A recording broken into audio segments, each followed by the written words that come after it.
He's like, how do you think about this for a logo? Cool. Thank you for the thing you just made at Kinko's that we've been selling for 25 years. So, That's tattooed on so many people. Yeah.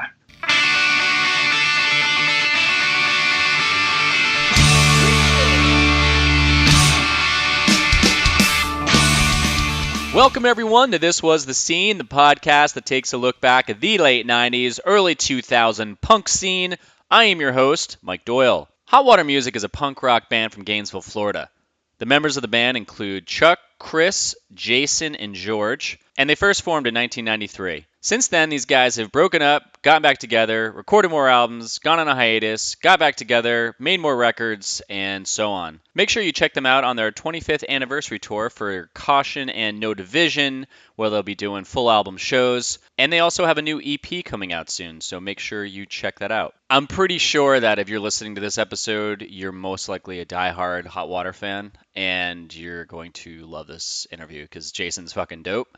And it's a really fun interview, and I got to learn some cool shit. So it's get ready, buckle up. It's it's gonna be fun. Thank you to Heath Midtown for the intro to Jason. Fun fact: the two of them played in Census Fail together. So if you didn't know that, now you do. I got Jason on the phone, and this is what we talked about: his stint in the band Census Fail, seeing Def Leppard as a kid, trying to get their drummer George to like punk. How did people like them when they started? Casey Lee Morgan's Hot Water Music poster, No Idea Records, Scott Sinclair's artwork, when did they start gaining a following, some records, the split with Alkaline Trio, what it was like when the scene shifted in the early 2000s, and a ton more. Before we begin, this week I have a sponsor. On March 23rd, the ska punk band The Ska Walkers is playing at the Meat Locker in Montclair, New Jersey. The show is $6 at the door and $5 if you bring a can of food to donate, which is fucking dope. I didn't even know people still did that anymore. You can check out the Ska Walkers on Facebook and give their songs Rude Girl and Skater's World. I'm pretty sure I know what that's about. A listen at theskawalkers.bandcamp.com.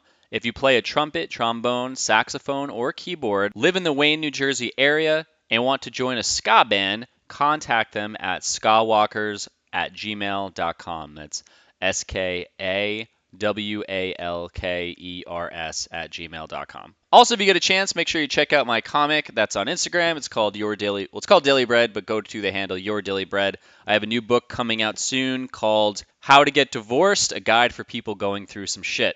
It's basically the story of my own divorce, and I put into a comic.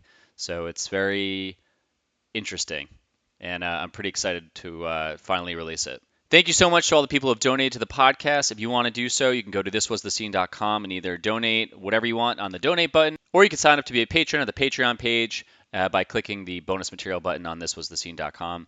And that's really helpful to keep this thing alive and pay for all of the costs that goes to putting this shit together. Feel free to subscribe, leave a review, and share this with anyone who would love some nostalgia. With that said, let's get started. I have Jason from Hot Water Music right now, and of course you know that because I just did an intro, which you just listened to, which led you into us talking right now. So again, Jason, where are you right now? I'm at home, actually. So where is that? Where is a very broad answer. That is very true. I'm on Earth. St. Augustine, Florida. Okay, well, how close is that to Gainesville? It's about an hour and a half. Okay, south or south? Not far. We are like northeast on the coast. Okay, yeah. Which coast? Oh, northeast. That is, yeah, on the Atlantic. Yeah. We're on the Atlantic. So you're on the cold side. Yeah, it is actually cold today. It's only going to get up to like 50, maybe 55. But isn't the water on the east side a lot colder than the west? Because the west is in the Gulf. It's a lot warmer. Yeah, it's much colder on this side. It's still, I mean, you can still definitely swim in it during the summer, but it's the Gulf never really gets too cold to swim in for the most part, especially for like anyone from up that way. Yeah. But we don't really get the same bathwater kind of scenario as the Gulf does. You guys don't get as insane of hurricanes, possibly, or actually, this is the first. It just moved back down 2.5 years ago, and this is the first summer we haven't had a hurricane hit our neighborhood yet. Yeah, so. I just moved to North Carolina 3 years ago. Oh man, you like moved right perfect timing. Dude, so I moved here in January 2016, and that first year, that September, we had Matthew come through, Mm-hmm. and I was at the game. It was Notre Dame versus NC State, and we were at the game when the hurricane hit. So we stayed at the game, and a fucking hurricane was just coming over, and everyone was dressed up like Captain Gordon from the Fish Sticks guy or whatever. It was awesome. It was crazy, and it would. So outside of Raleigh, it typically gets super fucked up, and then this hurricane that just came through really fucked everything up. And you guys got hit last year pretty hard.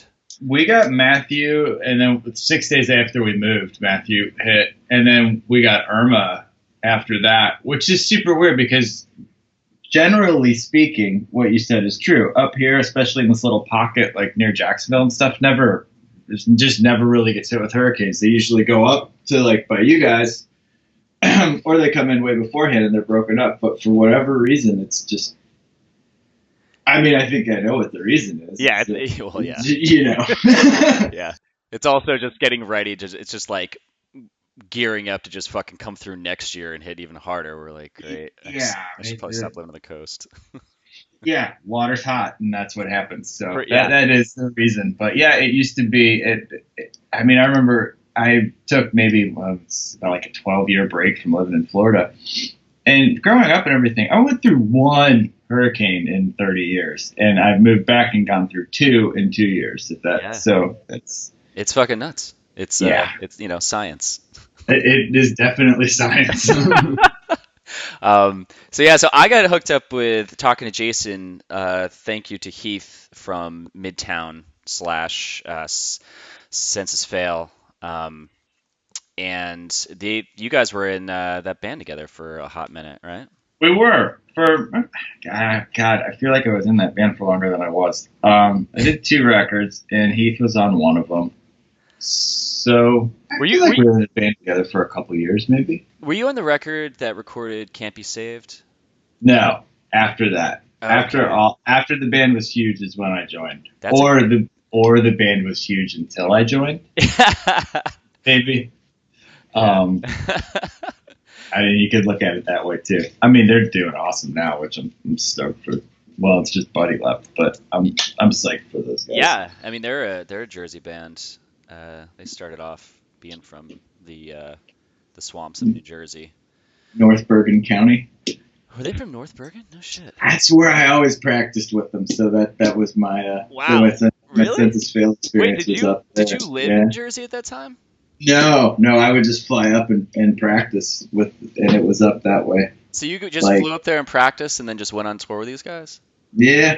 It's awesome.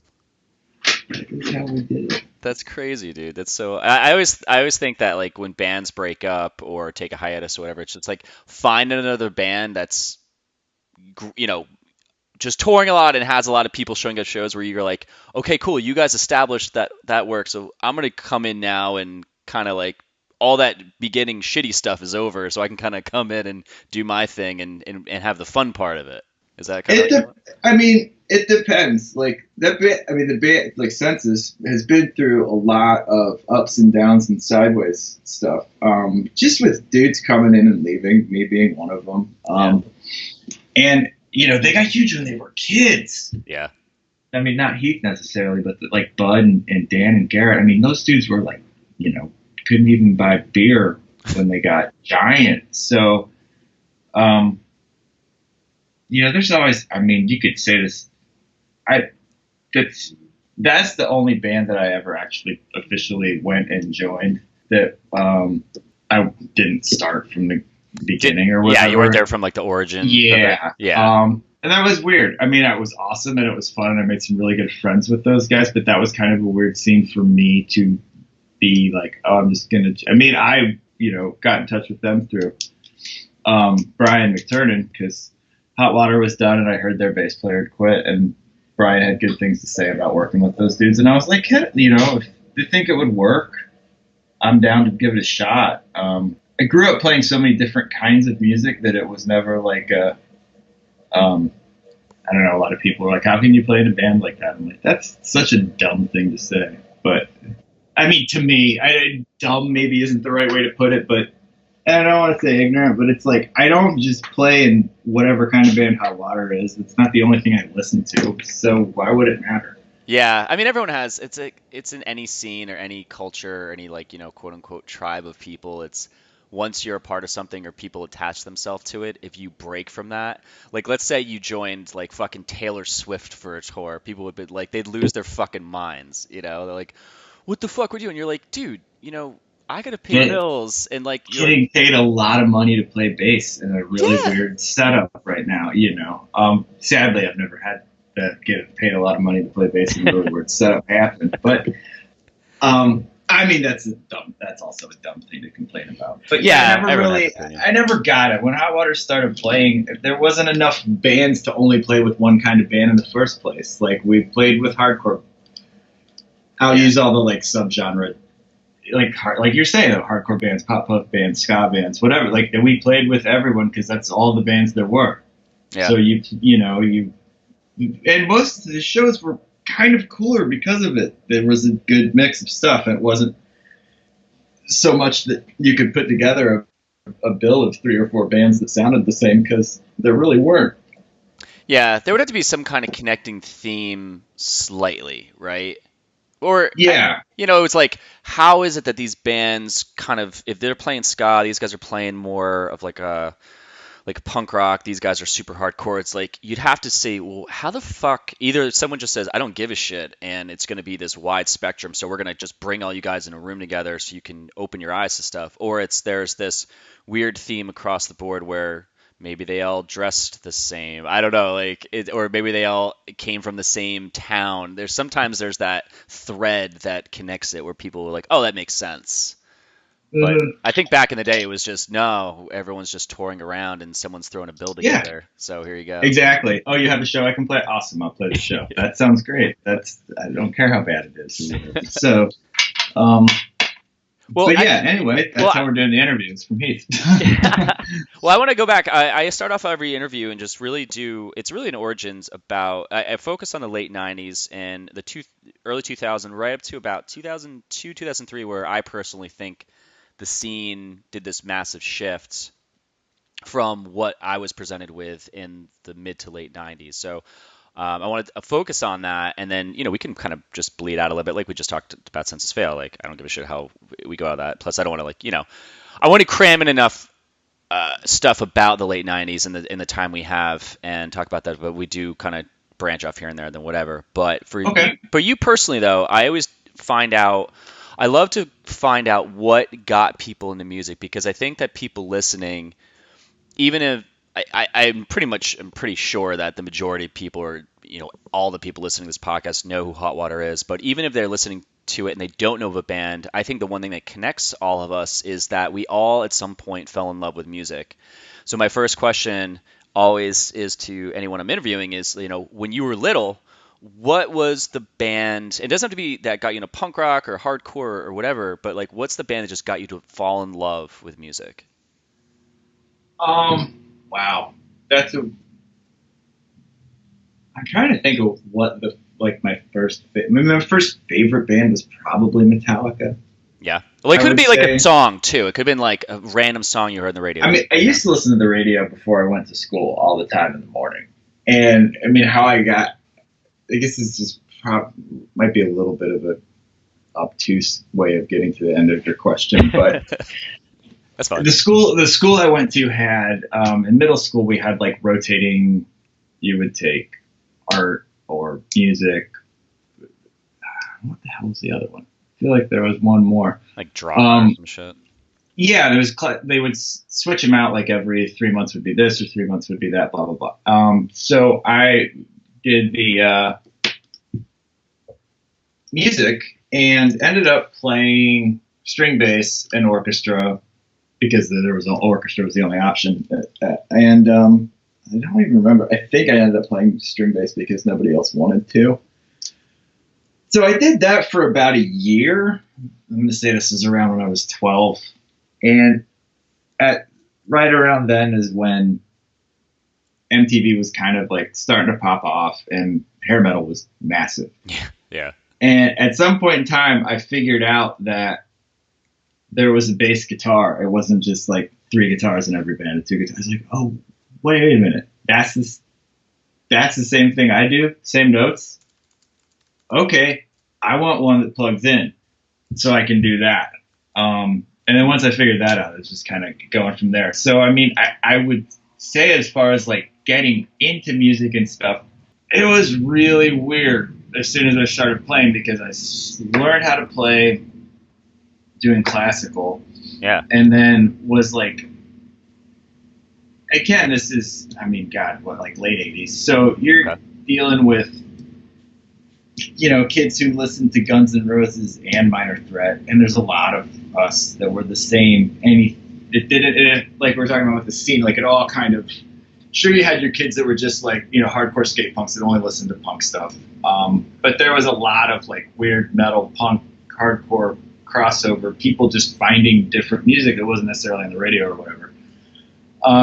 So I kind of just fell ass first through all of that and started, you know, would listen to Minor Threat and then be like, now I'm going to listen to Def Leppard. And now I'm going to go see Def Leppard in Queensryche. And then when I get home, I'm going to listen to Dead Kennedys. And it didn't seem weird to me. Yeah. Oh, God, I would have loved at all. Def It was Leppard just back like, then. Oh, they were really good, too. I saw them twice on the Hysteria tour. Seriously? Yeah.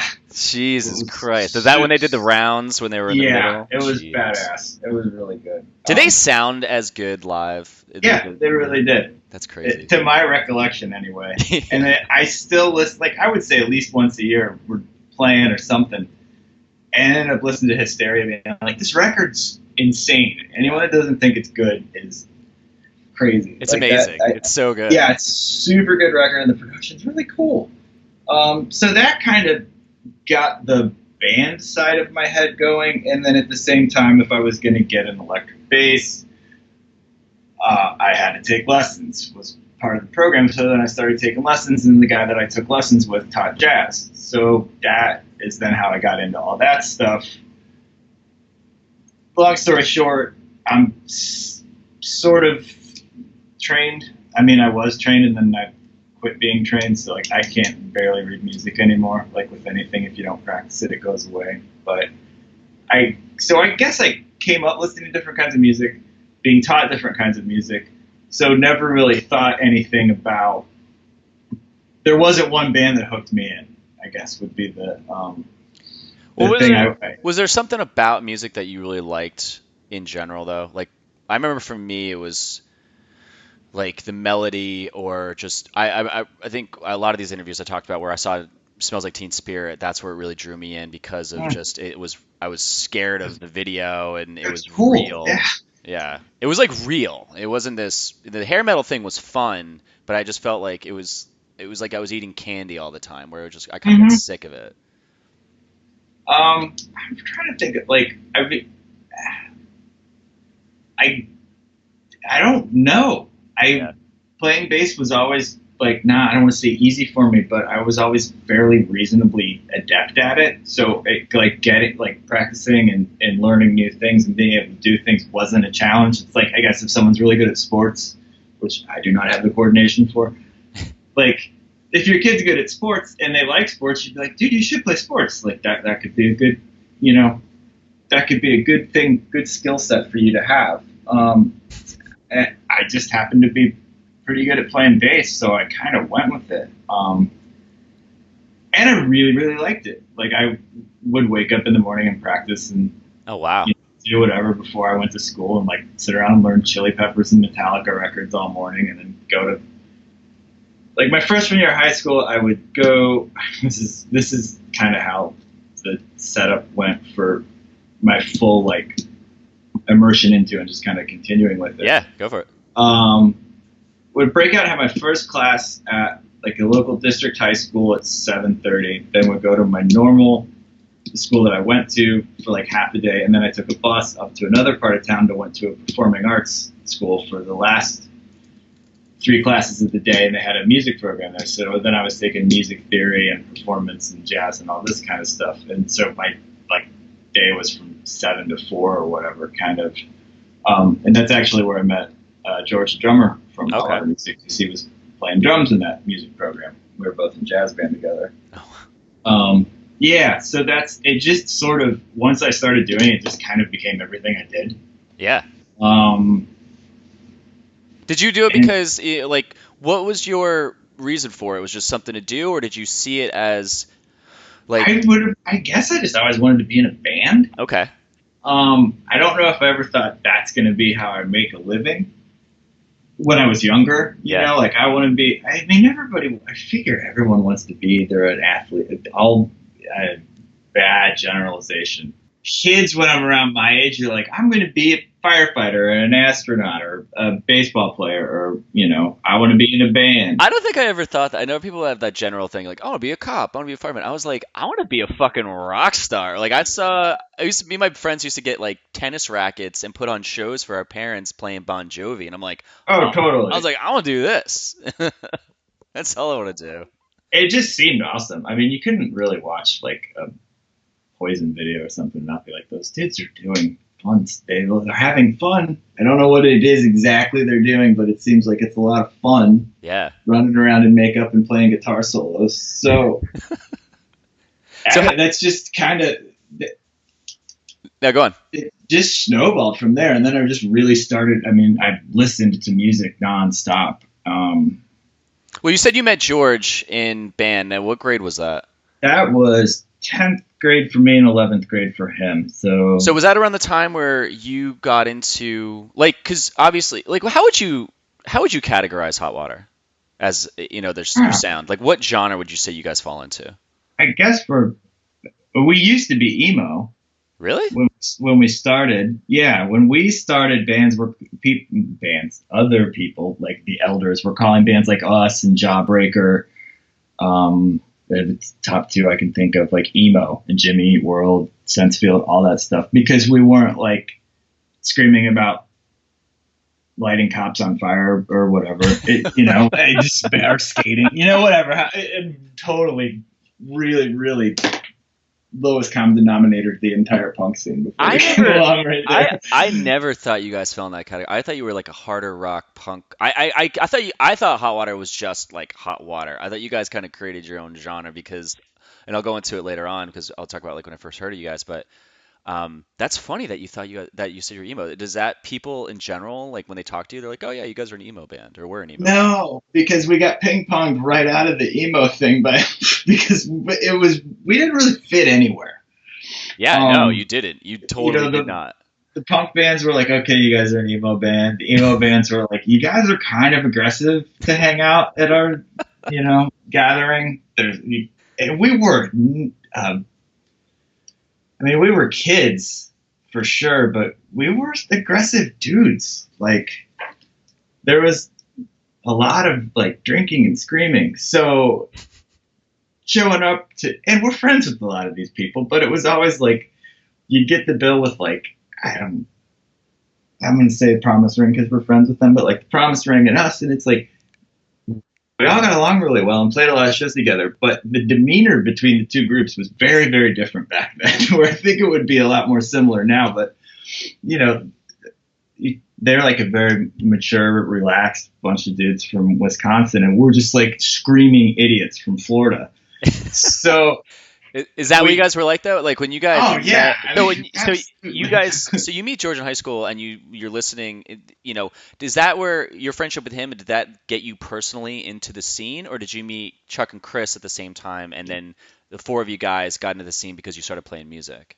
Well, when George and I met, we didn't really like each other because he was like full blown metalhead, and I had a mullet a year before, but that year decided, fuck metal, I like punk. That's amazing. And so, but then we started playing in jazz band together, and we're both like, oh, that dude's pretty good. So then we started hanging out and talking about doing a band together. And he was like, I hate punk. It's dumb. It sucks. And I understand very much what he's saying, because like, as a good metal drummer playing in jazz band, when you play somebody like, choose my words, I don't care. Garbage punk. It's like, who wants to sit around and play that drum beat all day? Right. And so once I played him Fugazi, then he was like, oh, this is cool. And I was like, yeah, man, there's a lot of other stuff. It's more dynamic out there than it's just like the do-da, do-da, do-da. Yeah, exactly. So that kind of swung him around to giving it a shot. And then we met Chuck. He worked at the Subway next to the frozen yogurt shop that George and I worked at. That's amazing. Yeah. I love hearing how people met. It's like, oh, yeah, this guy worked at the Subway. We had already done like a couple metal bands that were real crappy, and Chuck was playing in another band. God, I can't remember what the hell they were called at that time. And so we would trade each other yogurt and subs. It's amazing. All the time. Yeah. So that's how we ended up meeting him. So you're giving them like the froyo, and he's giving you like the cold cut combo. Yeah, exactly. Well, we had worked out exactly how much everything cost in the register with tax and everything, so we could make everything happen without screwing up the register and all that. Not good employees. So did you guys get in a conversation with, like, how did the conversation start with him where you were like, because I mean, I figured the two of you are friends who play music. You probably were talking about it, and he either caught it on the side or somehow you found out he was writing music. It was him and George, because George was playing in a band with me and a few other people from my high school at that point. It was kind of like an all over the place band. We did like Pixies covers and Jawbox covers and wrote our own songs, and it was super weird and probably really terrible. And then George and Chuck started a band also at the same time. They started later. They ended up starting kind of an Alice in Chainsy type band. Okay. And I might be a year ahead of myself here on this one. That's fine. But they started, I mean, through this kind of like meeting Chuck and then meeting a few other people, we ended up meeting a bunch of like Scott Sinclair that did the artwork. They all went to the art school in Sarasota, the town we grew up at. Yep. So, and I can't remember when they started doing that band. I want to say it was pretty soon after this. I mean, George and I's band had kind of, well, my high school ended, so that band went away. I moved away to college. George and Chuck were doing their kind of Alice in Chainsy band. I started playing. George and Wallard and I started playing in a band together with this other dude that was singing. That was over the summer after my first year of college. So George had his metal-y band, and then I had my like punky band or whatever. And okay. George was playing in both. The bass player from the Alice in Chainsy band quit, so I played with them. And then they all decided to move up to Gainesville, George and Chris and Chuck. And then the singers from both bands quit, so we ended up making one band. That's kind of not a very direct explanation of how we all ended up in a band together. That's fine. So when you guys got together, though, I mean, that all happened outside of Gainesville. Like you and George, that happened outside of Gainesville, right? Yeah. Yeah. And then absolutely. so the three of them go to Gainesville for whatever reason. Just because that's like the same reason I ended up going to college there. Instead of going to school for music, I went to school there because there was more punk flyers in Gainesville than there were in Miami. So I was like, this seems like a cooler place to go to school. I want to do this instead. That's amazing. So was there, so like when you started going up there and you guys were there, were you going to shows in the scene there and just, yeah? Yeah, we were. We started, and some people had already kind of been driving up there. It was really, I mean, there was a pretty good scene in Tampa, which is near Sarasota where we all grew up. Oh, okay. But Gainesville kind of had the venue and the record label and just in the college town vibe when college towns were what I guess what people romanticized them as, there was like 5 record stores and whatever Radiohead played at the student union and shit like that, where it's like cool things that were cool to us or me or whatever happened for real. It's not a lie. So yeah, that's why they decided to move up there. It kind of seemed like the only place. It was the only place where bands from Florida had kind of turned into bands that made records. So what do you mean? Like there was a lot of bands from Gainesville that had put records out, and mostly because no idea put records out, and that's where the label was. Okay. So it kind of I think inadvertently turned into like a little Florida version of Discord or whatever, where it's like, Discord puts out the DC band's records, No Idea puts out the Gainesville band's records. So it made sense to everyone to sort of end up there. So like when you guys got up there and started playing, because your sound was so different, like what would you say, who was the majority, I mean, back then, who was the majority, or who wrote the majority of the songs? Was it a collaborative effort, or was it like you, or was it Chuck, or was it Chris, or George? It's always been really collaborative and really all over the place. It was, yeah. I mean, at that point, we were just working on stuff the other day, and George was like, "This is kind of how it used to be. Like, you would just bring all the riffs. Like, I have never written lyrics or anything like that. It's not really been my your jam. I'm not good at it. I don't want to write something that someone else has to sing, and I'm really bad at singing and really bad at melodies. So wait, hold on real quick. What do you think about bands? And this is totally going off, but like just really quick. Like, what do you think of bands where the singer is singing lyrics that someone else in the band wrote?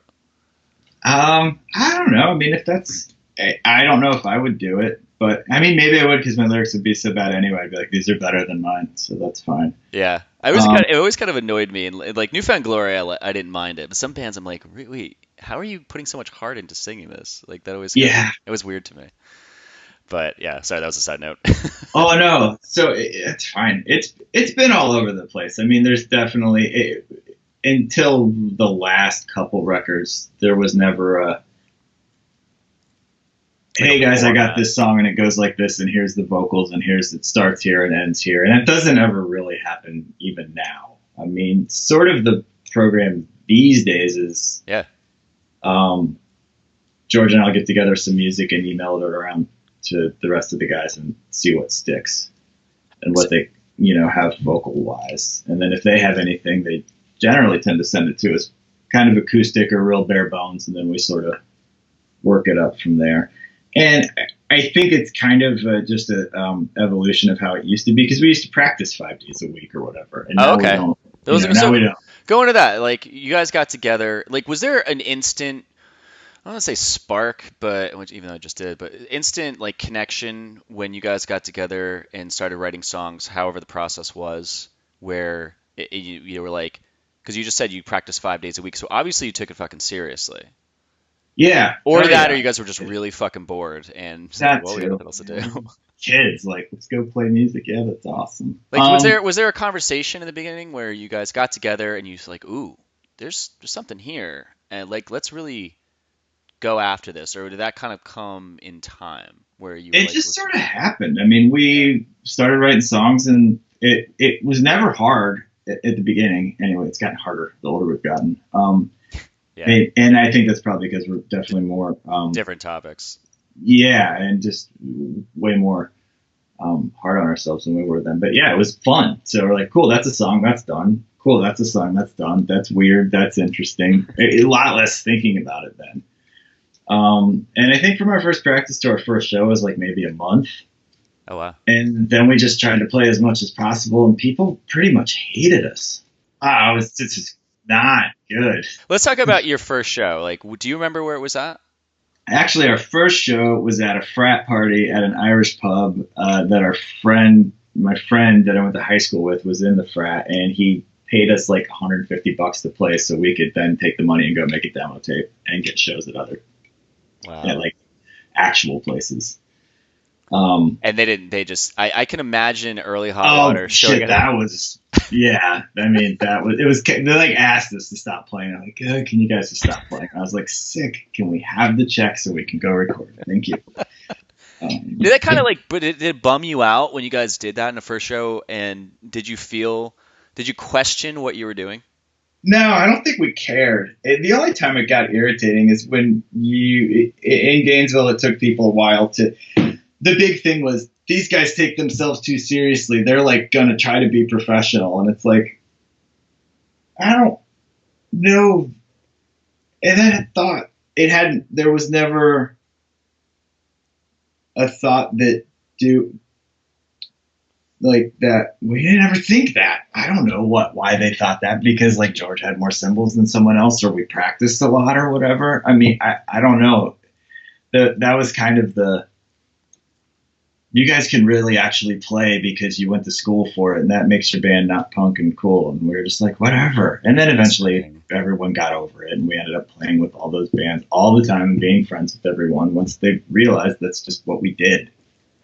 I remember the way I found out about you guys is I was in my old band, and we were touring down to Clearwater because we met our buddy Casey Lee Morgan, and he had a band. He traveled to Jersey. We met him and said, yeah, we want to start touring. When we do, as some we will keep connections. So he lived in Clearwater. We went on our first tour. We ended up crashing with him for a few nights, and we walked into his bedroom, and he had this giant like personal. Someone made it for him. It was this Hot Water Music poster, and it was like Chuck or Chris in the front with this dude who's like sweating his ass off with his giant beard and the hot water symbol. And I was just like I was so enthralled with this. I'm like, who the fuck is this band? And this is like 98. So obviously I'm jumping ahead from before you guys put out your first record, but I remember just seeing it, and I kind of thought that. I was just so enthralled by that. I was like, the band name itself just really, I was like, how do they come up with that? What does that mean? Like, what's that symbol mean? Like, why do they look so gruff? Like, I was so interested in you guys, and I can kind of see where you might have had that when you first started in Gainesville, where and then he played me some of your stuff, and I was like, I'm like, this is so different. And I could see where, like, that kind of, I'm sure from your side of it, it made sense, but from anyone else not hearing it, it was so new that I'm like, I've never heard this. I don't know how to like attach to this. I think in our brains we were just like, I mean, we would like listen to, especially when we started, and I think that just kind of ended up informing us like further down the road. It was like nonstop Sam I Am, Fugazi, Shudder to Think, Peg Boy. That probably is a pretty good like, stuff that we all sat around and listened to on the rig. And so it was always like, oh, what would so-and-so do here? Like, there's tons of little things, like the Jawbox too. Like, there's tons of things where it's like, once you learned this band's trick, then you could make it your own. And that kind of goes to like playing in another band. It's like, oh, I know your trick now. This is the thing that you guys do all the time that makes your song sound like you. So then it's part of your deal. And for us, I think that we just took a bunch of other people's tricks and turned them into, which then it's what everyone does, it's music from the beginning of time goes that way. So, we just all came from such different places that it probably sounded really weird. It was so different because like Sam I Am, when I remember hearing them, and I just talked to Sergi a couple interviews ago that launched. So by the time yours coming out, there might be like 12 in between. But their sound, when I heard it, it was very like I heard I forget the song. It was on a video comp, and it fit in with it stepped out a little bit from all the bands I heard, like from NoFX and Pennywise, where it was a little more mature and structured, but it was digestible, I guess, for me. Yeah. And it's like when I first heard The Promise Ring, I heard the record with Delaware on it, and the first start, I was like, oh, this is catchy, and then like 2 minutes in, I'm like, Jesus Christ, does he have any other fucking lyrics? And I got annoyed by it because I wasn't ready for it. And nowadays I can hear these records and be like, oh my God, I love it. And it's so common to me. But back then, though, it's interesting because I think you're right. There were bands where you're like, yeah, what's that thing they do on repeat that makes that their sound and makes that them? Mm-hmm. So it's Absolutely. interesting. I thought that, yeah. And that's the same thing with playing for me too. It's like I figure out what, like, once I kind of got a handle on what Carl Alvarez does in The Descendants, I was like, thanks, man. I owe you so many dollars for every, like, glad that we're friends now. Because it's like, and it's cool because talking to him, I'm like, oh yeah, so we just like we like the same kind of stuff and listen to the same kind of stuff. But there's those like, kind of like, moments of, oh my, so that's what's happening there. That's that chord change. That's that weird suspension, or that's that weird whatever. And then you just kind of, you rein it in there. But yeah, we didn't fit in anywhere for a long time. We just kind of we still do force our way in. I mean, we went on Warped Tour. How do you think that went? Yeah, was You that? know, Yeah, twice. I feel like you guys are the band that needs to show up and I think there's definitely a lot of bands, especially now. There's a lot of bands where you guys could all fit on a bill and it makes sense. But back then, it almost seemed like you guys had to show up and people had to go there knowing that you were the band that was playing, like the headliner. Almost. Yeah, it's still to this day like not headlining for us kind of sucks most of the time. Not because like playing to however many more people than we would play to when we don't headline would be awesome, but nobody gets it still. We're not really, I don't know. I mean, I think we're a little better at it now than we were in the past, but we're not like, we don't really work the crowd and have like a thing. We just play the set and then it's done. Yeah. And sometimes that's not good. Like we keep doing them, but playing festivals is always kind of a challenge for us. And we've started that's something that we work on where it's like, we should figure out how to do this a little bit better. I almost think that Fest was kind of created based on bands that sounded like you guys.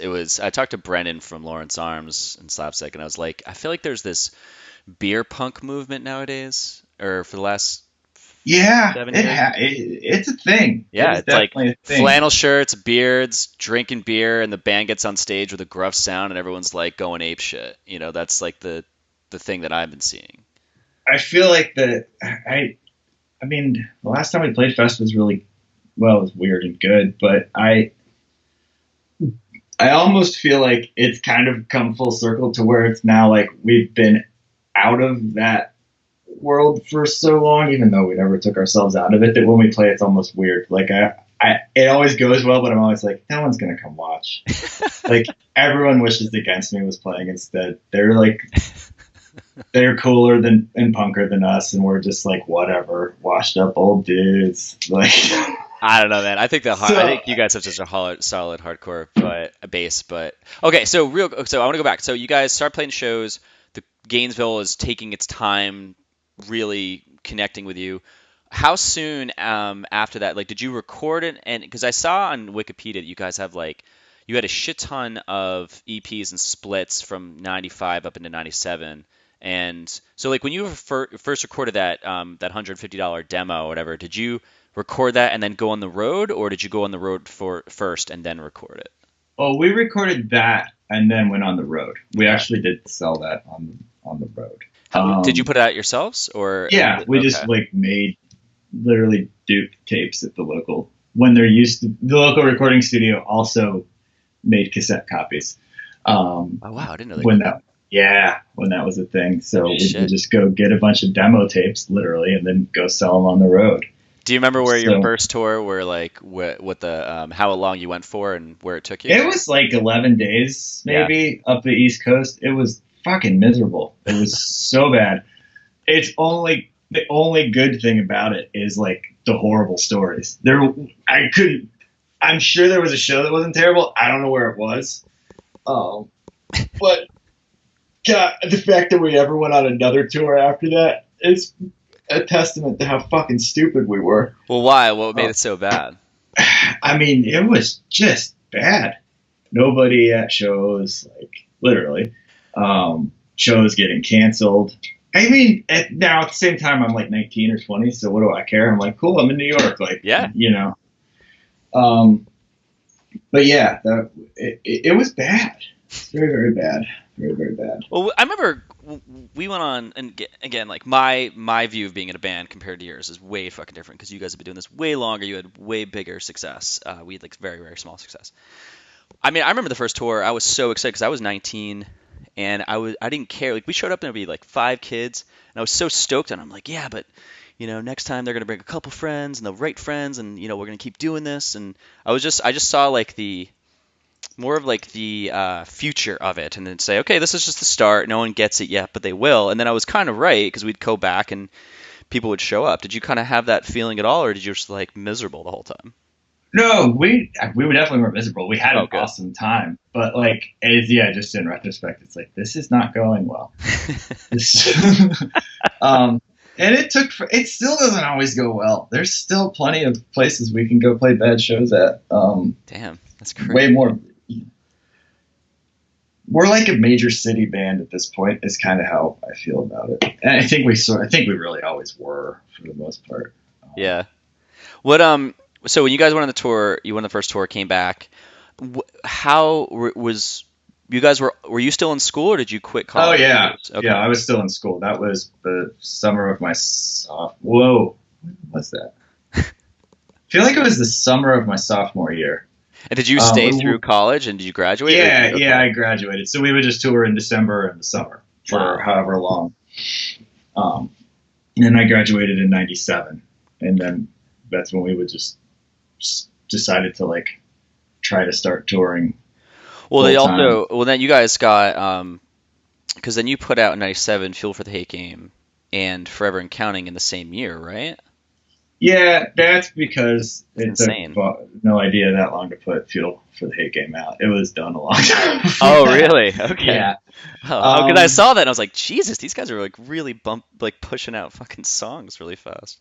Well, and that's what we do. We'd write a record, put it out, play some shows, and start writing another one. Wow. Just because then it wasn't.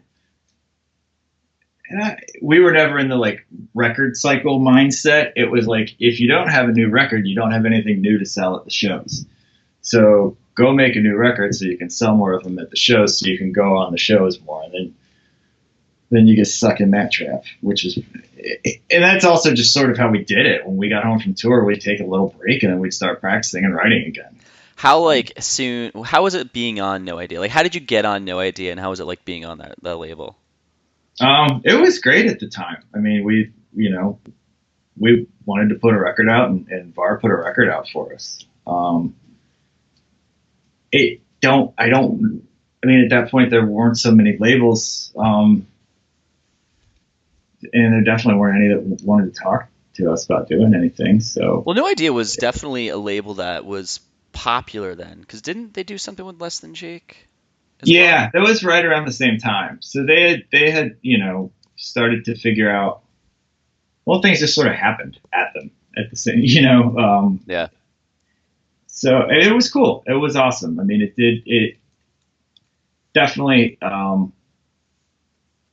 was good to be able to have someone put a record out and get things kind of going for us. Well, what did you see as the benefit to it? Did you see that it was benefit because they put the record out and paid for it and paid for you to record? Or did you also find that when you showed up at cities, your CD actually had distribution where people would show up with the CD in hand and say, I "Hey, think we heard about you."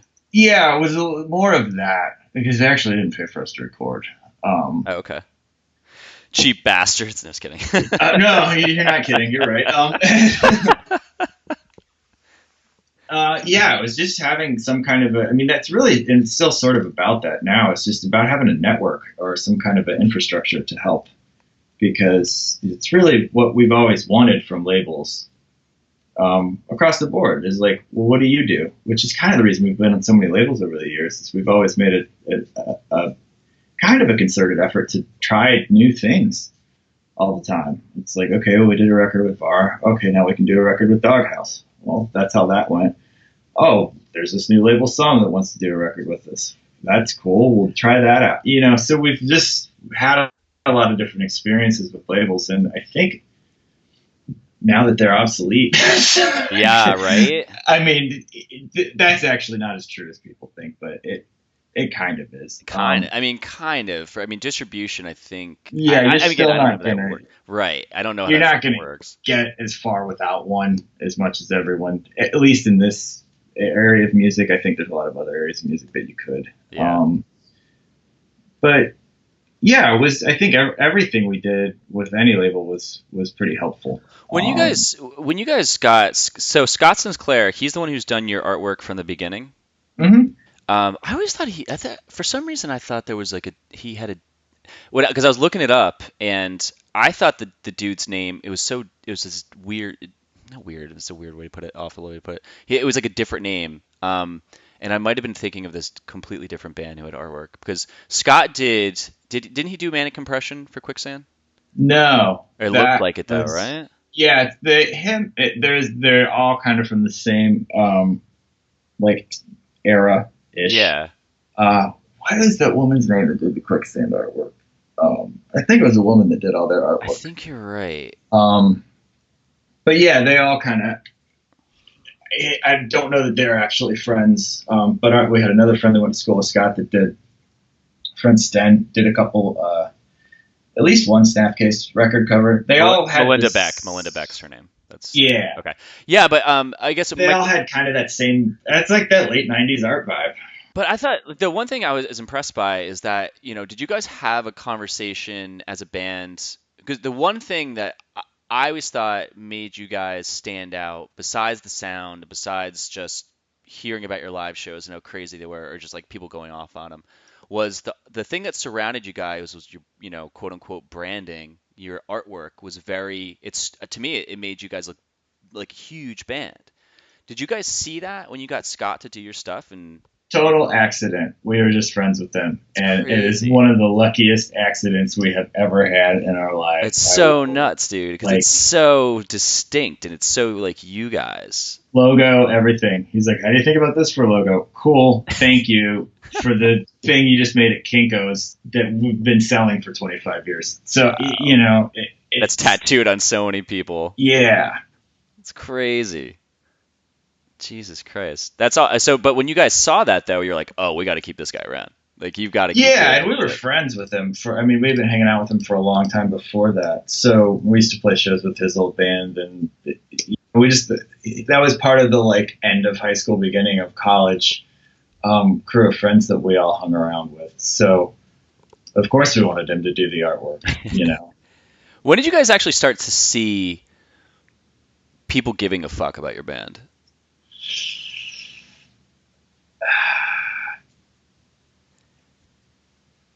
I guess we went to Europe in '98 after we had released Forever and Counting, and it was terrible. And I mean, it was terrible. I guess actually it was kind of okay for our first European tour, but it was terrible. We broke up on it. It was too long. It was too not good, and we broke up first time on it. Decided to do like a farewell show, which actually turned into Live at the Hardback. Live at the Hardback. Yeah. And a shitload of people came. I say that now, I mean, that place held like 200 people, so maybe 600 people came, but that was a lot of people. Well, I heard that you guys had to do two shows because of that, right? No, I think we only did one. Really? God, if I forgot that we did another show. I mean, that wouldn't surprise me, but wow. I thought, because my buddy Casey, who I talked to in the beginning, maybe we did. I heard that you guys had to do two because it was a small venue, and again, I'm going back to what I remember hearing in 1999 or. Dude, I was there, and I can't tell you if it was one or two. I think it was just one, but it could have been two. But I heard it was like the hottest fucking, like, it was not like, it was like a mess. Slam, but it was so fucking hot as in temperature in that place. That place was awesome, but terrible. In that way, it was actually all awesome, especially then. Why'd you choose to do it there, though, for like the breakup show? That's just kind of where we played 99.9% of our shows. Okay. In town, that was the place to play. Do you think you chose that because you thought that you didn't have that much of a fan base?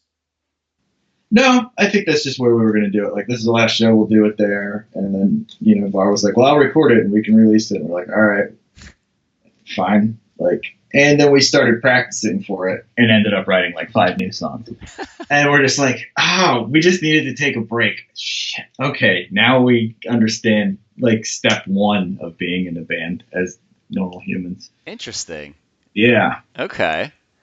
So you guys did that, and you did that show. I remember hearing about that like echoed across everywhere. Like, I mean, we'd be on the road and everyone knew who you guys were. And I mean, they were like, they weren't just they're like, oh yeah, Hot Water Music. They were like diehard fans of you guys, with the tattoos and everyone loved the artwork. And then even like think later on, a bunch of bands ended up using Scott. I think like Saves the Day used him for like In Reverie.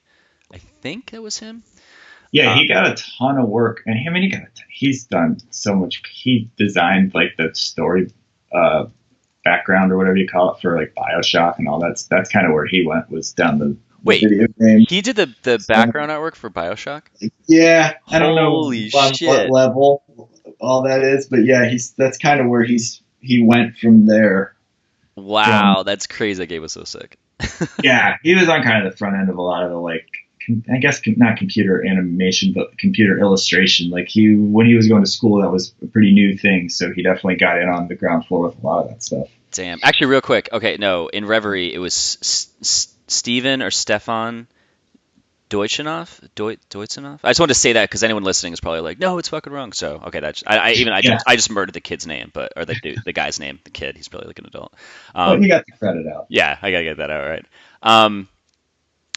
That's crazy. Okay, I kind of like just lost train of thought there because I remember just playing BioShock and that's just fucking sick. So you guys get back and you break up and you realize shit, we just needed a break, because I remember when No Division came out, I'm a huge Quicksand fan and huge Walter fan, and when Some Records, when he made that label and I saw you guys were on it, I was like, oh my god, that's crazy. Like, how was it then? Breaking up, and then how did the conversation come about? You guys getting back together and then getting on Some Records. They called us. I don't know how. I don't know where that stemmed from. Okay. But I feel like Walter called first. Maybe it was Sammy, but it was Walter and Sammy who played in every band, played drums in every band, Sam Siegler, and then Matt Pincus, who played bass and Judge, and was kind of the actual hands-on label guy. Oh, okay. I shouldn't say that because Sam did a lot of stuff too, and Walter was kind of more the floating A&R dude. Okay. Matt runs a gigantic music publishing company now. And so he went to school for business, got into music business, all this sort of stuff, and they decided to start a label and called us, and we were like, it's basically the same thing with yours. I'm like, why are we going to be on the label? These guys started? Fucking yes. This is the first time anyone offered us enough money to actually go make a record too. Yeah. And so we were like, wait, we can go record for 3 weeks straight and eat food while we're there too, and we don't have to pay for it. This is okay, awesome. And that was our first awesome experience with a label, I think. Interesting. They really busted their ass for us. Did you when you guys did that, went back out, did you find that there was this, the crowd came back because they're like, okay, we want to make sure we're here because we didn't realize that we might not see you guys again, so we're not gonna fuck this up again? Or was it the same? I don't know if that's the case because I don't have a really good grip on what the crowd was like around Forever and Counting. I don't feel like it was not bad. Shows were pretty decent, I think, then for a band from our world. But once we got on Some, one of the first things they did was get us on tour with Sick of It All and AFI. Oh, wow. And that was one of the best things that ever happened to the band also. Why? There were some tough shows on that tour, but that was one of the only support tours that we did where I was like, this was awesome. A lot of people saw us, and that bill was weird enough because that was kind of right when Davey started. He went from he was going from Cornrows to Danzig right on that tour. Yep. So that it was a cool enough aesthetic all the way through the show between us and them and Sick of It All that it wasn't just a one-page script, and so people were pretty receptive to everything.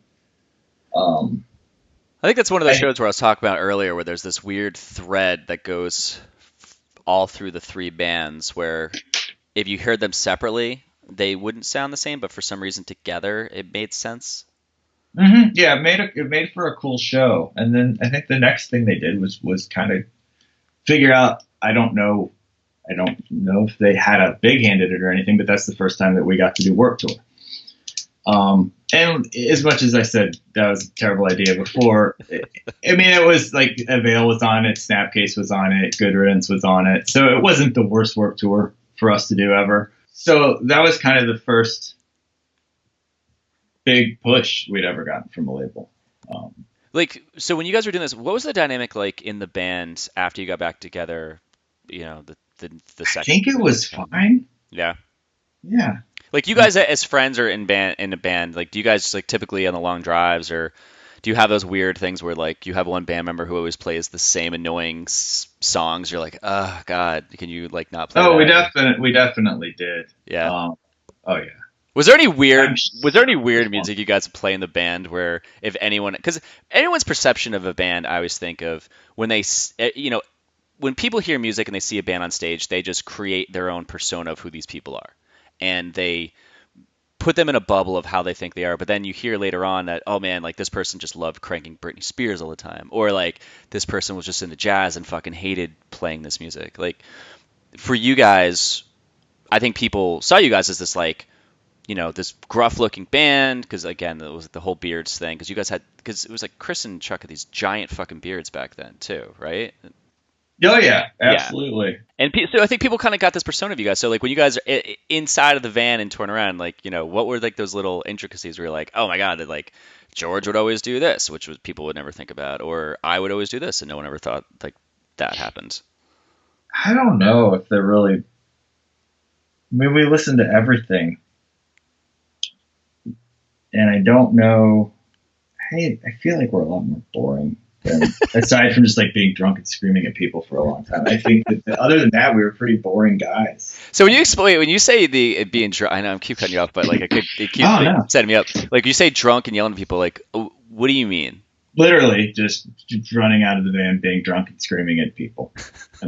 I mean, like, I would say that if there was ever any band argument, there was a 50% chance someone was getting hit easily in the band, not outside of the band. Wow. So yeah, I was aggressive. I mean, there's. So you guys were aggressive guys then? Yeah, some of us more than others. I'm not gonna throw anybody under the bus here. That's fine. You don't have to like dish dirt. No, yeah, not me for the most part. I will say that. You don't seem like you're an aggressive guy. I don't know. I mean, I'm fucking impatient and bad temper, but I'm not aggressive. Mostly just impatient. What was your thought? Like, so around this time is '99, and then you guys put out No Division, and then the next record after that, what was it? Flight in a Crash. That was the next one after that. Okay. Now, in between that, was that when did you guys do the split with Alkaline Trio? It was in between, actually. So how did that? But I think we'd already signed to Epitaph. And the Okay. split came out before we were on Epitaph, maybe. J Tree was doing a series of splits with bands that they wished they had signed but did not. Is that where the Boys Hits Fire Snapcase one came from? Yep. And everyone was friends with all those guys at J Tree, so we're like, yeah, of course. And they asked if we would do it with Trio, and we're like, yeah, of course. That sounds great. And so it was like super easy. It was one of the easier things ever. Weren't you guys friends with Trio? Like from Yeah. Yeah. Because they have that part when they're doing Rooftops. I love their cover of Rooftops. Oh, it's good. I like it a lot more than our version, that's for sure. It's weird because they just sped it up, and then they threw the line in there, George smokes weed. Did you hear that part? And obviously you've heard that part. Yeah, he did smoke a lot of weed back then. But like I heard some interview with Matt talking about that, and they're like, "Why did you?" They're like, "Oh, we were partying with him or something like that." And he like, or it was just like some kind of hidden joke. And I heard that part, and I thought it was cool because it to me it was they twisted the words to yell that, but I was like, man, these guys must be friends or must have some dynamic outside of this record to kind of goof on each other. Oh yeah, we were totally good enough friends that it's funny because they did that, and George has since like completely stopped smoking weed, and he still has to like deal with people being like, "Dude, George smoked weed," and he's like, "No, George does not." Okay. I know, like you just ask it, that I'm like, I wonder if that's like a sore subject, but I'm just. It's not sore, but he's definitely just like, okay. He's like, I'm over it. Fucking yeah, George smoked weed. Thanks. It's like, thanks for recording that, where it's just always gonna forever be now. Yeah, forever. Did you guys record that in the same studio, or you were in Florida and they were in Chicago? Yeah, they did it. He did it, I think, with Matt Allison in Chicago, and okay. We did ours in Florida. Yeah. Oh, hey, Mike, I just wanted to tell you, I got to break out in about 15 minutes. Okay, cool. Yeah. So I'll totally wrap this up. Yeah, man. I mean, there's like so many fucking questions I want to ask. I know. I could sit here and do this forever. So okay, like I mean, obviously, you guys, you basically from that point on, you stayed together as a band, and then what was like 2004, you broke up, and then got back together in 12 to do Exister. Yeah. I want to say that we maybe started playing again in 8, and then it took us 4 or 5 years to actually get around to doing a record. And that was the same. I swear to God, you could ask anybody in the band, and you get a different version about 2004. Yeah. But that really, at that point, Chuck moved to California right around then, and that was the first time that we all didn't live in the same city. So we went from practicing 5 days a week-ish when we were home or whatever to practicing 2 or 3 days a week as a 3-piece. And technology wasn't actually really, I mean, they were looking at like, 2004 or 5. So, I mean, yeah, there was definitely email, but it's not like everyone had GarageBand. Yeah. So we weren't really working on records that way. Wasn't really on the table for us at that point. So things got pretty strained, and that was a good thing that happened. I mean, I could say specifically A, B, and C happened, but I don't like to put words in other people's mouths. Yeah. But and not in a shitty way, just like, some people needed to stop touring so much at that point. But not needed to, wanted to. And we probably should have, because the one thing that I've learned, at least for us, is that if you over tour, A, you get burned out, and B, people stop coming to your shows. Yeah. It's not a novelty anymore. No, and that's really kind of like that's why I have a day job, is because I don't ever really want to rely on playing music with the band to be how I pay my bills, because then you have to do the tour, have to do the record. You end up doing a lot of things that that sounds like we just did a bunch of things only for money, the way I was going to end that sentence. You end up making a lot of decisions, because trust me, if that was the case and we made all this money doing it, that would be awesome. Well, there's a stress. I think there's a stress when you get older, because life gets a little bit more crazy. You got, like, married, you have kids, you've got a house mortgage and stuff. So your decisions I think are based on just that surrounding factor of, I got to pay fucking bills and I love being on the road, but this is my reality now. So what do I do? Yeah, and it goes one of two ways. Either you end up on the road all the time to pay your bills, which then eventually backfires for the most part, or you end up saying, I have to do this to pay the bills, and we can go on the road on the weekends. So, yeah, that was 2004. Then we finally got it back together in 2008. Did Exister in 2012. Did Light It Up in 2017. Kind of working on new stuff now. That's cool. I mean, it's cool that you guys get to like have that ability to put stuff out and maybe make a couple. Like, I don't even know how fucking bands make money anymore, but I don't either. It's like, here's stuff we've spent years or months writing and recording. Just you can go take it, and you're like, cool, thanks. And you're like, oh, all right, thanks. I guess I'll not make any money on it. Exactly how it goes. Yeah, I can't imagine just being in a band. And these kids, when I say they're like 19 years old doing this stuff, I'm like, man, I hope you figure it out. I've just like sell a lot of merch or just tore your fucking asses off or just somehow, I don't even know. I don't even know. I don't really either. I mean, I would, people ask me like, what should I do when I'm starting a band? I'm like, dude, I have no idea anymore. Like, the internet literally didn't exist when I started. It existed, but like, I did not have an email address when we started the band. Yeah. Besides the one I had at college that I would go to the computer lab and log into and be like, this is fucking worthless, and then leave. So, it's not, none of it. MP3 like wasn't even a thing. Yeah. So I don't know how to do it anymore. I mean, for us, we have to play shows, and that's about it. I mean, we've never been like a super crazy merch band. We've never sold a ton of records, like in comparison to what people think, probably. Yeah. We've always just, and our shows have been like pretty good size. So that's kind of the only income source that we had. Or have. So I have no idea how bands do it now. Yeah, especially, and you guys have 20 years on them now? Wait, no. Yeah. Well, it's I think it's harder to sell shirts after 20 years, really. How many dudes need another hot water shirt? You'd be surprised. Man. New merch. I guess they were out. That's true. All right, so a couple more questions, and I'll let you go. Just one more before I ask you to plug whatever you want. What were your thoughts when, because the whole point of this podcast initially was to really talk about the late 90s scene, right bumping into the early 2000s, where I saw it was, for me, it was one of the greatest times. And then when 2002, 2003 came around, it started to really change and the music changed. Where in the beginning I was like, what the fuck is this? And I definitely grabbed onto a lot of bands after that. But I just saw it took off into be this fashion show. And you guys stayed through it until, like you said, 2004, and then 2008 came back.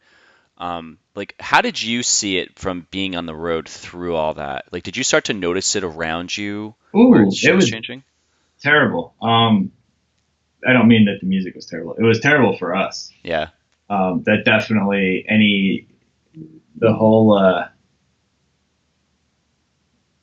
there was no more room to grow our band as far as like labels and all that kind of stuff goes.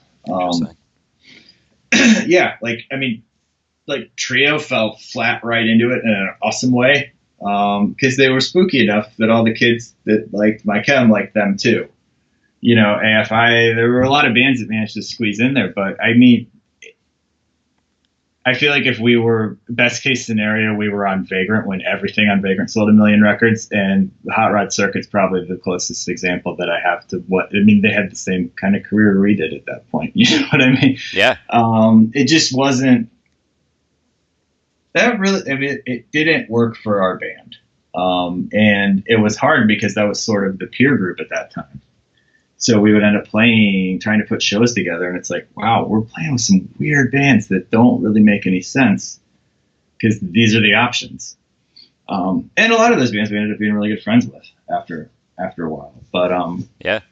it was not.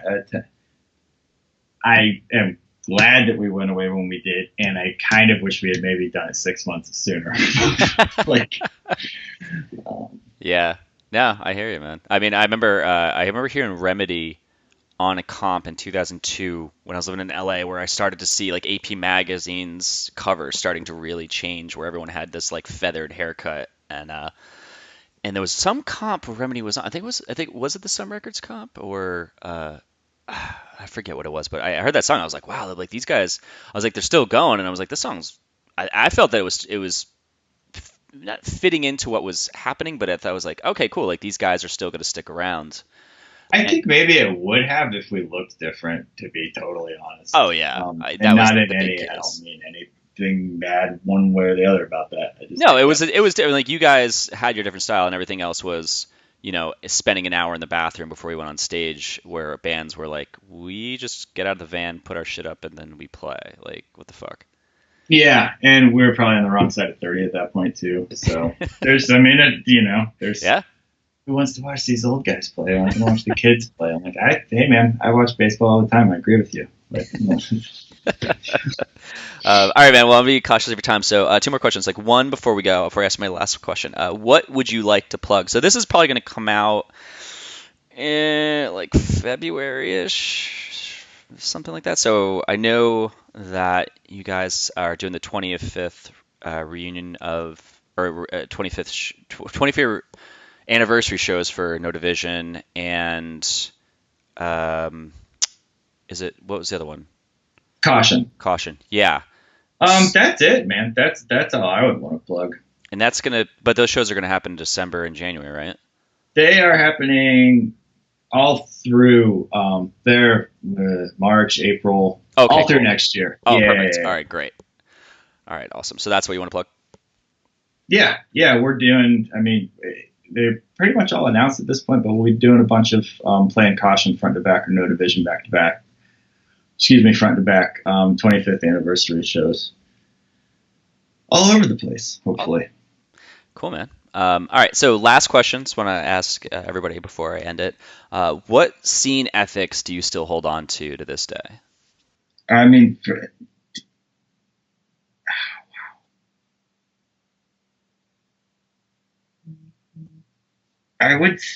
main thing we always try to do is to treat everyone, especially the people working at the venues and your crew or whatever, the same as you.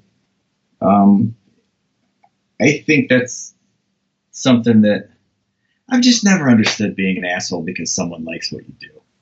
I'm not saying I've never done it. You know, everyone has bad days. Everyone talks to someone at the wrong time, blah, blah, blah, blah, blah.